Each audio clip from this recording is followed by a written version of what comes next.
Time for Professor Gadget to talk to us about our gadgets. There was a story about gadgets this morning. What is good about our country and about the world is that we have competition. Competition makes things cheaper and improved. Everybody's trying to compete with one another. That's the whole idea of, what do you call it, capitalism, right? Right. Jim George is here. Hey, Jim, let me put your picture on the camera here. Picture. There you go. How you doing? Doing good, thank you. Good to see you again. Thank you. Good to be here. Yeah, we take the pictures for granted, but this is a gadget too. We take this whole thing for granted. Yeah. Our lives are surrounded by gadgets, if you think about it. Yes, there is.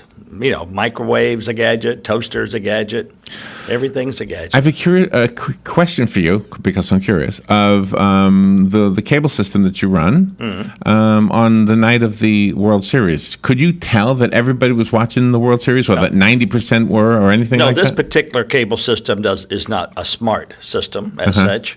But the one that I will launch is a smart one. So we'll know how long they stayed on it, whether they switched off if they went to a commercial, and all that information will be available. Really? Mm-hmm. Does the technology that enables us to skip commercials cause revenue problems for anybody? I guess the people who sell the commercials. If you found out that, okay, my commercial was on your show, but 80% of the people skipped it. Mm-hmm. Well, does that? I mean, that should change the price you pay, right? As an advertiser, you would think it would, but no. It's basically just like the Facebook thing you brought up this morning. Yes, about the lawsuit saying that I guess they're suspecting that they didn't. I don't know how they would know that though. See, they estimate how many eyes are going to be watching, let's say, the World Series. Yeah. And or the Super Bowl. They charge accordingly. If less do it, they don't give any money back. They say, well, it's what we estimated. Do you know we actually have used that service on Facebook? Obviously, we're the smallest minnow, and we're the smallest minnow in the pond. But they do send you a report that says, okay, your video was watched 300 times, and 80% of them watched the whole thing, or that kind of thing. Yes. So, yeah, all that type of information. So what gadgets were you thinking about? The one you brought up Monday was that the cell phone user can.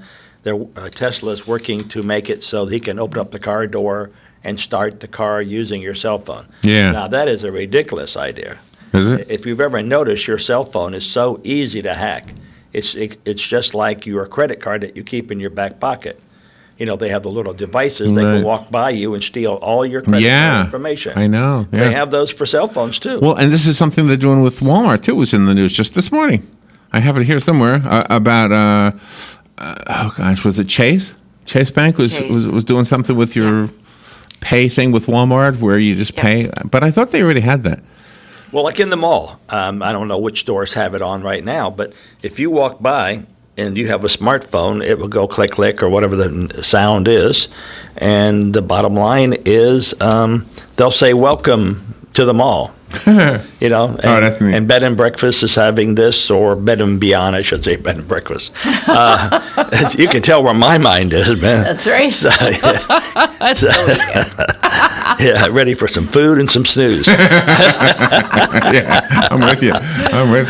Yeah. So anyway, it knows it, and so it will give you a special offer if you were ever in there before. And you ever bought a lavender bar of soap, it will say, on sale today is lavender bar of soap, by the way. All that information is available. My phone doesn't do that. I can get a better phone. I just found out, though. Somebody told me that I can get a better phone and stay with track phone. So I don't have to...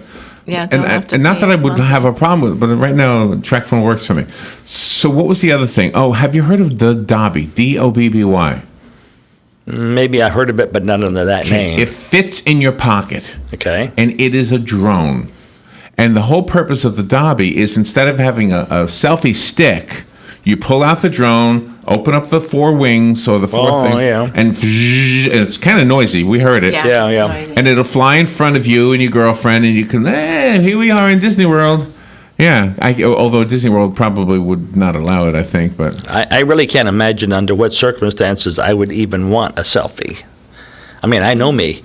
I see myself every morning in the mirror. But let me give you an example. All right, I went to New York with my son. Yes. And he never does selfies. Mm-hmm. So I said, Alex, take a selfie of the two of us. I want, pictures of the two of us here. Sure. There's nobody else here to take the picture. Mm-hmm. Sure. So then I think it makes sense. It does. We have that. Okay. Like that with people, sure. All right, let's go to That's how they make broom handles for. Yeah, I know. Good morning. You're on the air with Jim George.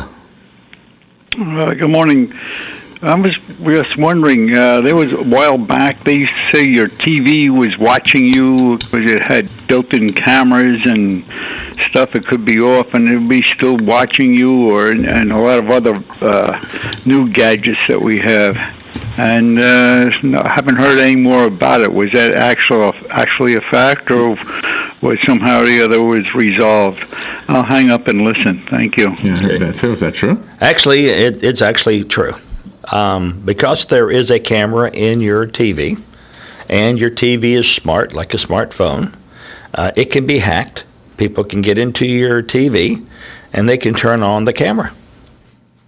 Wow. I have guys who work for me, and I don't have one that works for me right now, but I had one that worked for me that was I would say a professional hacker. What I mean by that is, just for the fun of it, he would hack into like my cell phone or hack into my, to show me how easy it is, And I would say, well, then I just need to get a harder password. He'd say, you can get any password you want to. If you want, I'll still hack into it because I have this software that interrogates your cell phone and says, "Hey, how you doing?" It shouldn't be that easy. It is for the guys who do it all the time. It's a game for them, and these guys, they play video games 20 hours a day, literally. I mean, I'll see him the next morning coming to work, and his eyes are all bloodshot, and he's all hanging, oh, man, I was online last night with Korea and China, and I'm playing this certain bomb game, and they sunk my ship, and I did, and they're up all night because they don't dare go to bed because their people have become vulnerable out there. So they're playing all these video games, and while they're at it, they're sending texts back and forth, and they'll say, hey, if you ever want to do this or get a free Coke at so-and-so, just type in this and you'll get a receipt for this. So they do that all the time. So whereas you could go to a racetrack, let's say, and take a survey and get a free 16-ounce Coke, but you had to buy gas, they hack in and they don't buy gas. They just get a free this and a free that, a free movie pass. Oh, everything's free by just hacking in. Oh, man. That's called stealing. It is called stealing, but to answer the question, is your TV vulnerable? The answer is yes. So we just put a little sticky pad over the camera on our... Now, where is the camera on your smart TV? You have to get your book, and you have to look, and it will tell you what quadrant that is. And so sometimes, since you can't find it exactly, you might have to put... something maybe 4-inch by 4-inch, because you know about where it is. But it serves a purpose for you, the consumer, right? What does it do? Just so you can video conference your family? You can do Skype over your TV set. Okay. It's smart. So you download the Skype app. And you get your keyboard. I like that idea, though. So is there any indication that that the camera is turned on? There should be, but there's not always. No. Mm-mm.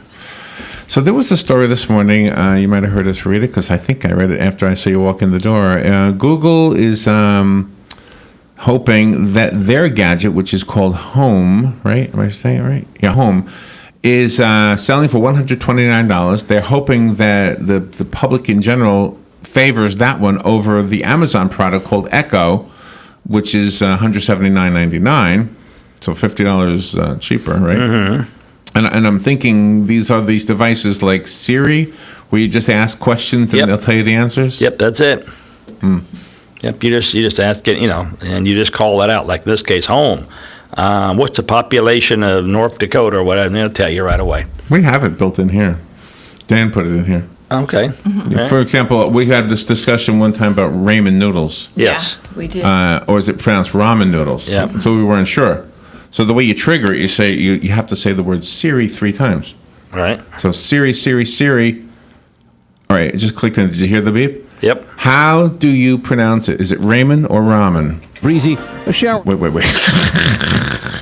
According to the Encyclopedia Britannica and other sources, those cheap noodles packaged in shrink wrap, often exchanged by prisoners as jail currency, is pronounced ramen.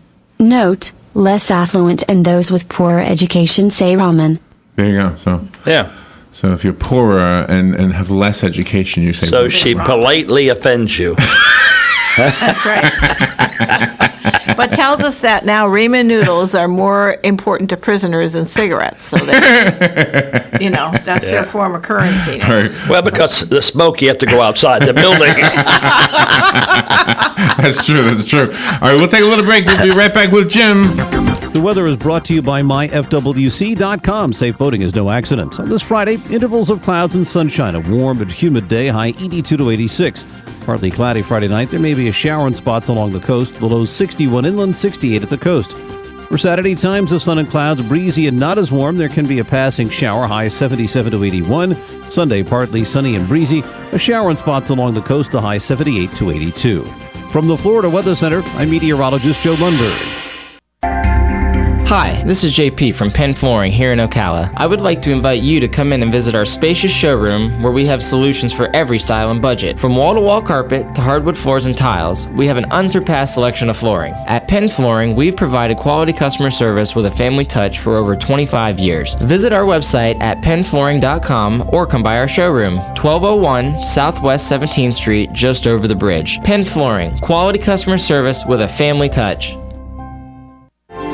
Hi, my name is Erica Olstein. I'm a doctor of acupuncture and oriental medicine. Do you have a gout-ridden toe or bowels that move too slow, creaky knees, or how about an asthmatic wheeze? Then acupuncture is sure to please. Come visit me, your primary care physician, Erica Olstein at A Better You Healthcare. Call me at 352-615-5566. That's 352-615-5566. I can't believe career politician Rod Smith is running for office again. That's what career politicians do. Yeah, that and raise taxes. Remember when Smith sponsored the largest tax increase in Florida history? Do I? Smith tried to raise taxes on haircuts, babysitting, laundry. And adding insult to injury, even tax preparation services. So Smith would have taxed us for paying our taxes? Incredible, right? Can he really run again? Smith already pockets a $51,000 politician's pension. And that's on top of his $500,000 a year salary as a trial lawyer. Smith wants an even bigger payoff? Right. And to get it, Smith would tax us for everything, including paying our taxes. With career politician Rod Smith, it's more taxes for us. And a bigger payoff for him. Learn more at KeithPerry.com. Political advertisement paid for and approved by Keith Perry, Republican for State Senate, District 8. We all know the story of David and Goliath. It proves the underdog can win against all the odds. I'm Walt Dartland, and I'm running to become your congressman for District 2. And I'm in an epic battle for votes, but I'm not afraid to fight for your vote. I'm a veteran who proudly served in the United States Marine Corps, and as a Marine, I will not let you down. But I need you to help me so I can fight for you in Washington. On November 8th, cast your vote for me, Walt Dartland, for Congress. Paid for and approved by Walt Dartland, Democrat for Congress. All right, 19 minutes after 9 o'clock. Jim George is here. We know him as Professor Gadget. During the break, you brought up Sirius and XM and that whole thing with the satellite radio. I love radio. And one of the things I love about radio is this part where people just talk. That doesn't mean I don't love music. I do. But when I'm listening to a music station, I do like when the guy comes on. I don't know if this is old school or not, but I like when the guy or the girl comes on and says, "Oh, that was the Beach Boys, and they recorded that song in 1960, whatever." Right. I like all that stuff. But Sirius and X, right? They don't do that, right? There's no disc jockey, right? No, a lot of them just play. Like you get on an easy listening channel, and it's just one after another. But usually the Sirius or XM will print on the display on your car Beach Boys, Yeah, 1965. that's true, yeah, yeah. So they took and maybe there's an invention for someone to turn that writing into speech. But then it would cover up the actual music that's being played at the time. Yeah, but you wouldn't have that personality. When you were a kid, didn't you like radio that had the guy or the girl that was your favorite disc jockey? And not really? Maybe so. That's a long time back to remember. Do you know what? Can I tell you a real quick story? I learned this partially when I was in New York. Radio City Music Hall is the theater next to the Rockefeller Center. Right. Because Rockefeller Center was called Radio City. Right. And this was before, and during the Depression, people couldn't afford to pay for the Broadway plays and the other entertainment, so they bought radios. And then their radios gave them in their house free entertainment. Because once they paid for the radio, they heard and in those radio studios in Rockefeller Center, they had enough room for audiences. And so they would have, and so that's when Rockefeller said, "Oh gosh, we got to build a theater," and that's Radio City Music Hall, because that way they could have people come and see these shows live. Right. And at that time, radio was, and I'm not telling you anything new, but it was more than. It was like shows. I mean, serials. The Lone Ranger, the dramatization, all that stuff. Oh yeah. And I don't know why that ever went away. I often thought, isn't that such a great idea? I wonder if any of these channels on the satellite channels have these. I don't mean necessarily replaying old ones, right? But just producing new ones. Wouldn't that be an awesome thing? Do you think it would work? Well, there are in one sense. If you listen to 91.3 here in town, that's Christian Broadcasting out of Gainesville, they have stories of great Christians, and it's a dramatization. So they have Martin Luther, they have Wesley, and they last for a long time. I mean, these are maybe 13 to 15 weeks long, and they are dramatization. So you hear the wife talking to the husband. It's just like you would see, and I remember in the old days. But it's a more accurate lifestyle dramatization. Everything from the horse hoofs beating when Wesley was being an itinerant preacher, and the crowd cheering. Everything is a dramatization. Very, very good. Very good. But they only do it for that genre. In other words, they don't go outside of that. And what you're saying is, wouldn't it be neat to bring back a murder mystery or a new superhero? Ghost Man. No one can see him, like the Shadow. That reminds me of a story. I can't say it on TV. I'm on the radio, so never mind. All the things that we say, I can't imagine you have something that you can't say on the radio. Well, it's depicting something that I don't think Joe you're not comfortable. Appreciate. You're not comfortable with that. But anyway, that's what it does. I like dramatization. I literally have hundreds of tapes, dramatizations. I have the Inner Sanctum. I've got the Shadow. I've got the Squeaky Door. I've got the Green Hornet. Every time I collect those. The one thing I like listen to them. The one thing I like about technology and what you're talking about is how they can take old audio and redo something so that it's much clearer. Digitize it. Yeah, it's real clear. And just, oh my gosh, Jim Penna brought in a disc of an old band, a couple of old guys, and gosh, it was crystal clear. Right. They have equipment. They run the audio through impulse noise reducers, and it separates the sound that is a certain frequency from noise. And if you happen to hear that noise, maybe it's a popping noise like on a Victrola going around or whatever it is, it will give you what frequency that is, and then you can just type that in, because it's a smart box, eliminate that, and it will do it right at that moment, so that the output is crystal clear. Impulse noise reducer. Yeah, we have something similar, and believe it or not, in the little room right next door.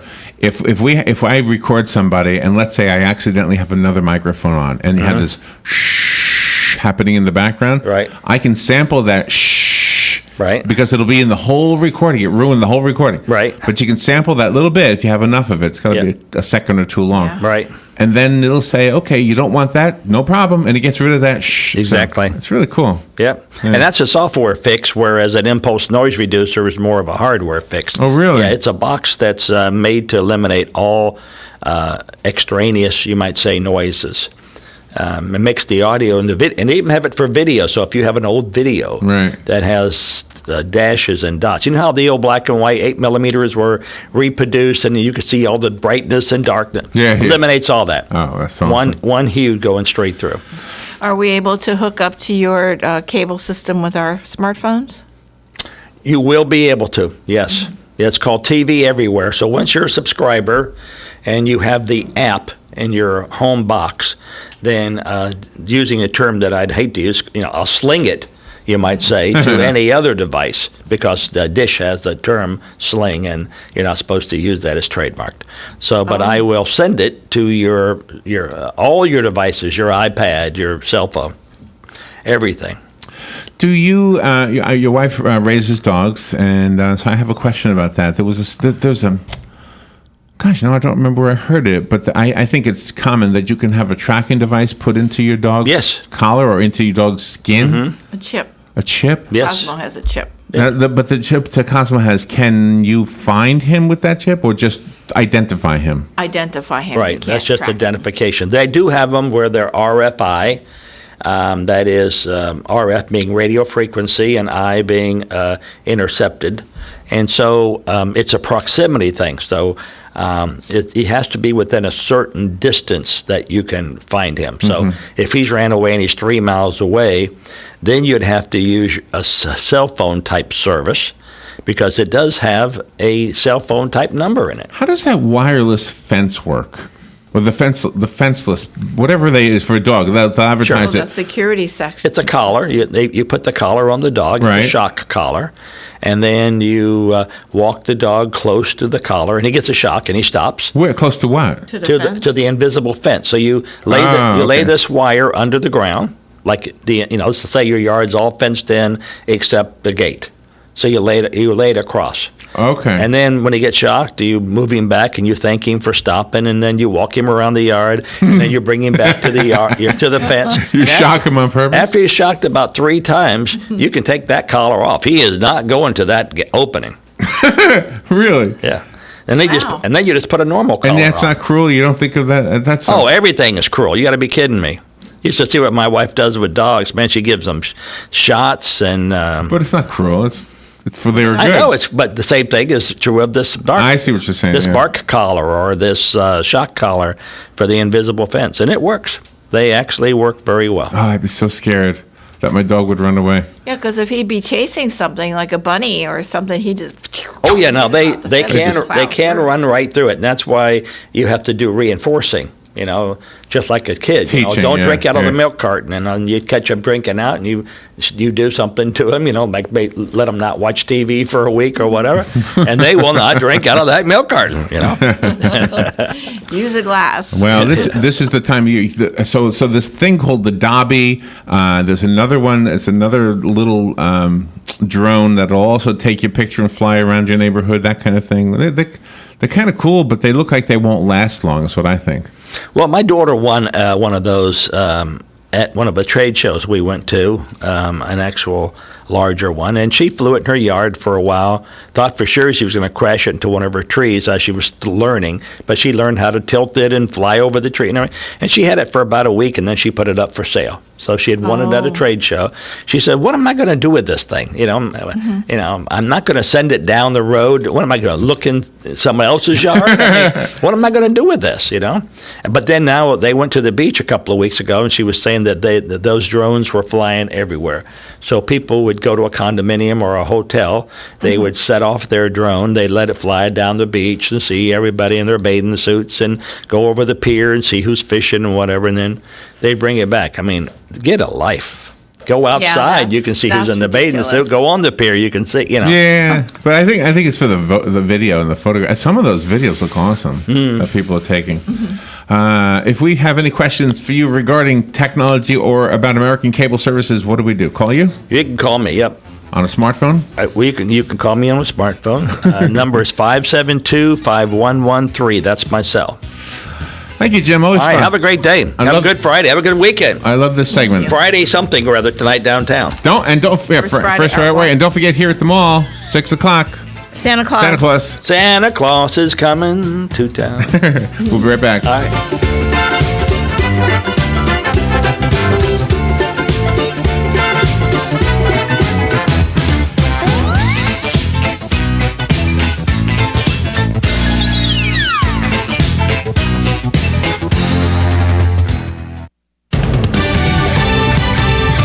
Fox News Radio, I'm Lillian Wu. In the race for the White House, big pushes in